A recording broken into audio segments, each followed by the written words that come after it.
हेर न हेर सृष्टिको सुन्दरता, यसलाई बनाउने प्रभुको महानता। धनी र गरिब दुवै मिलेर भन्न सक्छन् प्रभु धन्यवाद, भन्न सक्छन् प्रभु धन्यवाद।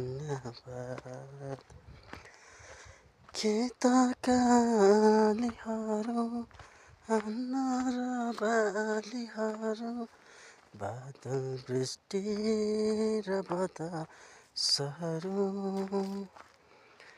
खेतका आलीहरू, अन्न र बालीहरू, बादल वृष्टि र बतासहरू, चराचुरुङ्गी उड्दै माथि आकाश छुँदा, चराचुरुङ्गी उड्दै माथि आकाश छुँदा, स्वर्ग नै पुगिदिन्छ मन मेरो। हेर न हेर सृष्टिको सुन्दरता,